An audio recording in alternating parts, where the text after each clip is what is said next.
என் அன்பு வணக்கம். ரொம்ப இன்ட்ரெஸ்டிங்கான சூப்பரான முட்டை வச்சு தான் பூண்டை வச்சு ஒரு ரெசிபி பண்ண போகிறேன். கேஸ் ஆன் பண்ணி பேன் வச்சுக்கலாம். பேன் நல்லா காஞ்ச எண்ணெய் ஊற்றி எண்ணெய் நல்லா காஞ்சதுக்கப்புறமா வெங்காயத்தை ஆட் பண்ணிக்கலாம்.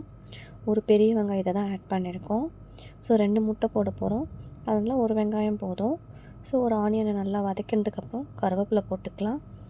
அதுக்கப்புறமா கொஞ்சமாக உப்பு சேர்த்து கொஞ்சம் கொஞ்சமாக வதக்கி கொடுத்துடலாம் நம்ம. ஸோ நல்லா வதங்கட்டும். அதுக்கப்புறம் இடையில ஒரு முழு பூண்டு, அதுக்கப்புறம் சில்லி பவுடர், எல்லாத்தையுமே ஜீரகம் வச்சு கொரன்னு அரைச்சி வச்சுக்கலாம். இந்த மாதிரி பேஸ்ட்டு மாதிரி.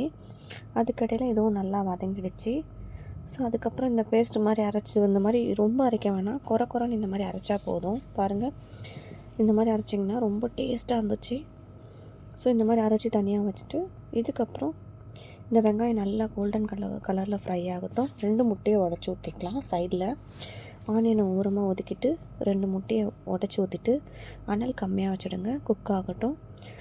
ஸோ லைட்டாக குக் ஆகும்போது இப்போ நம்ம இதை பாருங்கள், 2 முட்டை ஊற்றிருக்க எவ்வளோ அழகாக இருக்குது பார்க்கவே.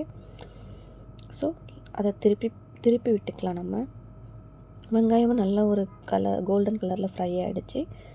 ஸோ இதை நம்ம டர்ன் பண்ணி போட்டுக்கலாம். சிம்பிளாக இருக்கும், ரொம்ப டேஸ்ட்டாகவும் இருக்கும் இந்த ரெசிபி. அழகாக ஒயிட் ரைஸோடு வச்சு சாப்பிடும் வேறு லெவலில் இருக்கும். நம்ம அரைச்சி வச்சுருக்க இந்த பூண்டு, சீரகம், மிளகாய்த்தூள் போட்டு அரைச்சி வச்சுருக்க பேஸ்ட் ஆட் பண்ணி அனல் கம்மியாக வச்சுட்டு நல்லா வதக்கி கொடுத்துருங்க. பச்சை வாடை போகிற அளவுக்கு எண்ணெய் தனியாக தெரிஞ்சு வரும். ஸோ அந்த மாதிரி வதக்கிடுங்க. ஸோ கொஞ்சமாக உப்பு ஆட் பண்ணிக்கலாம். ஸோ இந்த மாதிரி நல்லா வதக்கி கொடுத்துருங்க. லைட்டாக உங்களுக்கு தேவையான அளவு உப்பு ஆட் பண்ணிக்கோங்க. காரம் ஆல்ரெடி சில்லி பவுடர் போட்டிருக்கோம்ல, இதுவே எனஃப் நமக்கு.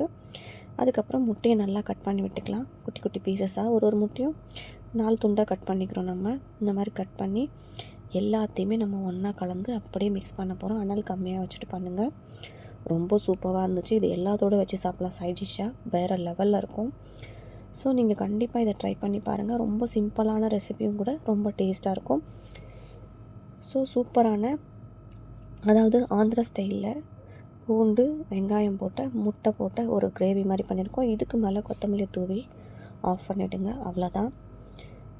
சூப்பரான டேஸ்டான ஆந்திரா ஸ்டைல் நம்மளுடைய எக் போட்ட பூண்டு போட்ட கிரேவி. மீண்டும் மீண்டும் சுவைக்க தூண்டும் ஹானாஸ் கிச்சன் தமிழ். தேங்க்யூ ஃபார் வாட்சிங்.